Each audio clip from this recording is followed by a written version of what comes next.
It's been a busy 12, 18 months in climate change. Mm-hmm. The Paris Agreement, the Paris Rule Book, a lot of domestic development here in Australia.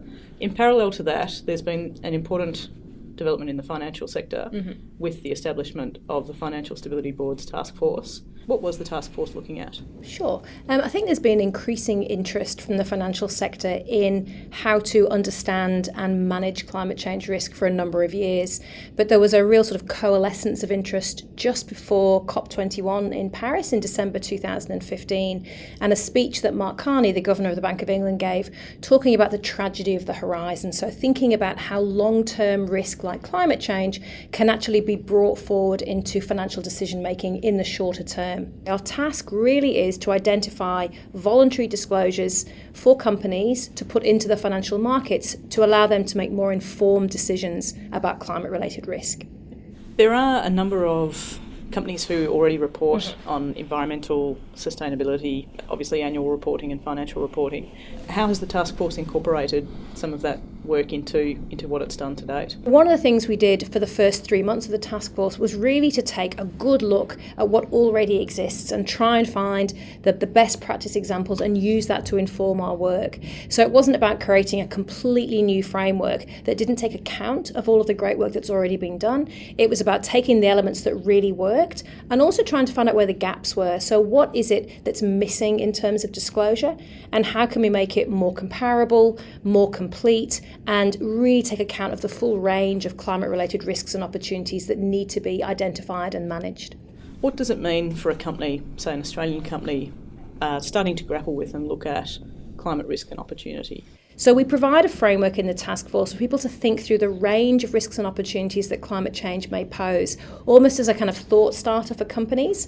And once companies have thought through the range of risks, they can use their risk management process to help identify which of those risks are material, and then design the controls they need to put in place to manage those risks. And then importantly, the final step in that process, once you've identified, assessed and managed risks, is to then disclose. And so that's also a really important part of our framework, to encourage companies to have a way of disclosing this information in a consistent format that investors can understand. How do some of the scenario or stress testing framework and tools in the report, how are they relevant in practice? Yeah, one of the things that we found is really important is for companies not just to think about climate risk in terms of how it impacts today, but thinking about how climate can impact tomorrow.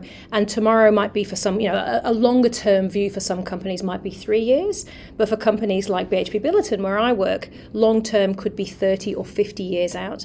So what's really important, and what we've highlighted in the task force, is the importance of not just historical information to give a measure of how well companies are managing risk, but also disclosure of forward-looking information.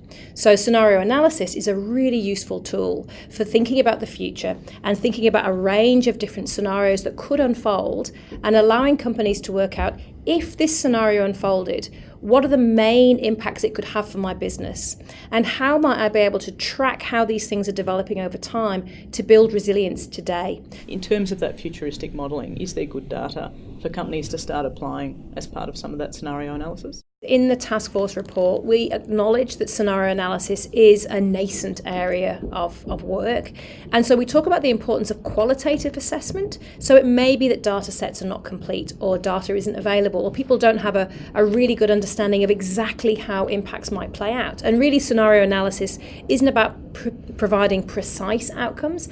It's about providing information about directionally, how could something evolve and what might it mean for my business? What does the report contain? How's the feedback going? And what can we expect over the coming months? Sure. What the report tries to do is identify some key elements that companies should think about when they're trying to understand the financial implications of climate-related risk and opportunity. So it identifies 4 areas of focus, which most companies are quite familiar with. It talks about governance, it talks about strategy, it talks about risk management, and then it talks about metrics and targets. And within each of those 4 recommendations, it provides recommended disclosures, which are really the sorts of questions that companies might want to answer when they think about disclosing information. When you think about the way that the task force will play out, we recognise there are some companies who are quite comfortable with identifying, assessing, managing and disclosing climate-related risk.